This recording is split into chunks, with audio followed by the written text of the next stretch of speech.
बिस्मिल्लाहिर्रहमानिर्रहीम। मुअज़्ज़ज़ ख़वातीन व हज़रात, अस्सलामु अलैकुम व रहमतुल्लाहि व बरकातुहू। मैं हूं आपका मेज़बान हकीम शहबाज हुसैन अवान कमाली सोदरवी, सोहदरा तहसील वज़ीराबाद, ज़िला गुजरांवाला, पंजाब, पाकिस्तान से आपसे मुखातिब हूँ और आप इस वक्त देख रहे हैं Hakim Shahbaz herbal TV on YouTube. आज की इस मुख्तसर सी वीडियो में मैं आपको लेमन ग्रास से तज़ाबीत मैदा और तबखीर मैदा का एक नुस्खा बयान करने जा रहा हूं, जो कि बहुत ही पीने में भी आसान है, बनाने में भी आसान है और फ़वाइद से भरपूर है। लेमन ग्रास 1 चम्मच आपने लेना है और इसके साथ आपने 3 अदद सब्ज़ इलायची लेनी है और इसके साथ आपने 1 इंच अदरक का टुकड़ा लेना है। 1 इंच ले लें, 2 इंच ले लें। इनको आधा किलो पानी में डालकर अच्छी तरह बॉयल करें।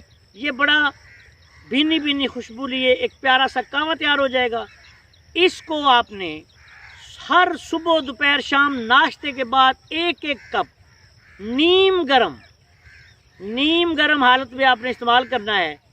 तबखीर मैदा, मैदे में गैस ट्रबल होना, उसके साथ तज़ाबीत मैदा के लिए ये बेहतरीन नुस्खा है, बेहतरीन कावा है।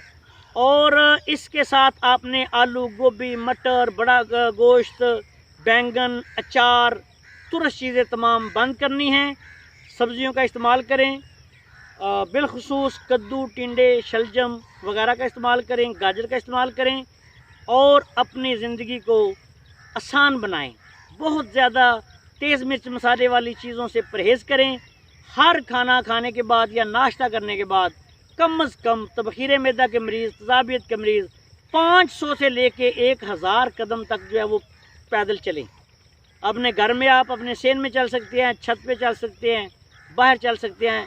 जो मैदे के मरीज़ हैं, तज़ाबियत के मरीज़ हैं, गैस के मरीज़ हैं, उनको चाहिए कि वो हर खाने के बाद, नाश्ते के बाद 500 से लेके 1000 कदम तक लाजमी तौर पे पैदल चले। इंशाअल्लाह ताला बेहद फ़ायदा होगा।